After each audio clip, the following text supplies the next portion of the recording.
Et bah, tout le monde qui peut cuisiner aujourd'hui à la présidence de la République. Je suis honoré de pouvoir travailler dans ces cuisines et pouvoir faire à manger au président. Hein. Moi, je m'éclate tous les jours, en espérant que ça dure le plus longtemps possible.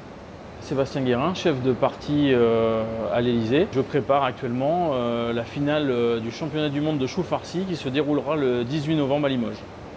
J'ai eu la chance d'arriver ici il y a maintenant à peu près 3 ans. Je ne vais pas dire que le parcours a été long, mais je suis tombé dedans bizarrement à un stage de 3e comme tous les collégiens font. Et là, c'était la révélation, quoi. J'ai commencé par un CAP pâtissier. Après, j'ai fait mon BTM, brevet technique des métiers, dans ma boulangerie de mon petit village natal à Panzou, au CFA de Châteauroux. J'ai passé mes diplômes. Après, j'ai travaillé 3 ans dans cette petite boulangerie à Panzou, dans mon petit village. J'adore Panzou, hein, c'est mon village, c'est chez moi, mais j'ai envie de voir autre chose et du coup c'est ça qui m'a donné envie de partir, de m'engager dans la marine. J'étais cuisinier boulanger sur des bateaux. Pendant 8 ans, j'ai navigué un peu partout dans le monde. Puis après, j'ai travaillé pour des autorités militaires. Donc là où du coup, ça se rapproche un peu plus à ici, c'est-à-dire des plats plus élaborés, des présentations.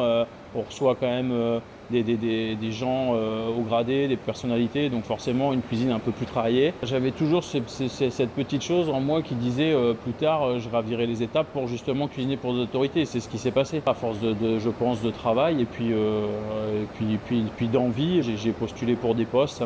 Ça m'a fait monter les échelons, de pouvoir cuisiner pour le président, pour les dîners d'État. Enfin voilà, cuisiner ici, c'est quand même, je trouve que pour moi, c'est grandiose. Je suis honoré de pouvoir travailler dans ces cuisines et pouvoir faire à manger au président. En plus, moi, je suis militaire. Le président, c'est aussi le chef des armées.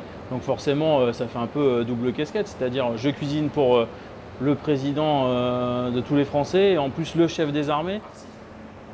Alors, ce qu'il faut pour faire chou farci, déjà un chou pontoise, chou vert. On effeuille le chou, on garde les belles feuilles pour pouvoir réaliser du moins un beau montage. Une fois que j'arrive vers la pomme et le cœur du chou, je la garde un peu entière, comme ça me permettra de le cuisiner d'une autre façon. Petite recette un peu secrète qui servira le jour J dans l'élément du montage. Donc je garde surtout les belles feuilles et après, une étape qui est importante, moi je fais eau salée, chauffante, à ébullition, je plonge mes feuilles. Moi, ces feuilles-là, une fois qu'elles seront refroidies, je vais les tailler d'une forme spéciale et je vais les monter dans un moule demi-sphère. Donc forcément, si c'est trop cuit, ça va se déchirer et on n'aura pas un beau montage. On aura après, la farce, ça pourra sortir, ça ne fera pas un beau chou bien uniforme. Les autres étapes importantes, c'est une bonne farce. Nous, on fait une farce 100% cochon. Donc ma farce de cochon, je peux vous montrer, j'en ai une ici. Donc échine, gorge, poitrine. Voilà, donc tout classique avec l'assaisonnement qui va bien et puis le petit alcool, on le sent, hein, forcément là, vous n'allez pas le sentir derrière l'écran, mais on peut sentir que ça sent bon déjà. Donc ça va venir chemiser un petit peu mes feuilles de chou et puis après petit condiment un peu secret à l'intérieur de la farce, mes petits ingrédients secrets qui vont venir en milieu, en cœur de chou, je pourrais vous dire après le 18. Et puis après voilà, mon petit montage à l'intérieur avec mon cœur de chou qui va être travaillé d'une façon un petit peu spécifique. On ajoutera quelques petits légumes aussi dedans qui viendront apporter un petit peu de couleur et de gourmandise. Pour le montage, montage comme je vous ai dit, hein, très simple. Il y aura des strates. Je ne vous dis pas comment je les fais, mais il y aura des strates pour bien différencier les étapes.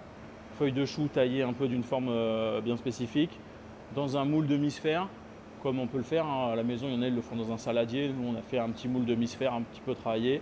On referme et après, le secret, c'est quand même une cuisson assez longue, jus de braisage. Donc en fait, on réalise un jus. Moi, je réalise un jus de cochon avec des os de cochon, voilà, garniture aromatique et tout. Je viens arroser ce chou avec cette préparation. Un petit jus gourmand à côté comme on l'aime et puis voilà. On cuisine un chou farci, il y a quand même des codes à respecter. Moi, je suis parti sur le chou farci et après, à l'intérieur, on apporte des choses pour un concours. Il faut savoir que c'est un plat paysan au départ, hein. C'est un plat qu'on cuisine dans les campagnes. Puis moi, j'aime bien dire que c'est un plat de partage en fait. C'est un plat, on met au milieu de la table, voilà, on est tous ensemble, c'est un plat convivial. Il y a un chef qui disait tout le temps le meilleur plat, c'est celui qu'on partage et ça, c'est vrai que c'est quelque chose que j'aime bien moi. Si on partage une bonne blanquette entre amis ou un millefeuille, enfin à partir du moment où c'est partagé avec des gens qu'on aime, je trouve ça sympa. La cuisine française, elle est reconnue dans le monde, donc maintenir un peu cette tradition Et cette culture de gastronomie, c'est quand même sympathique. Je tenais aussi à remercier les Arcutiers, l'association des Arcutiers, qui a organisé ce magnifique concours avec l'Académie culinaire de France et la Maison Bernardaud, en espérant maintenant pouvoir bien représenter la France le 18 novembre à Limoges et faire briller le drapeau sur la première marche.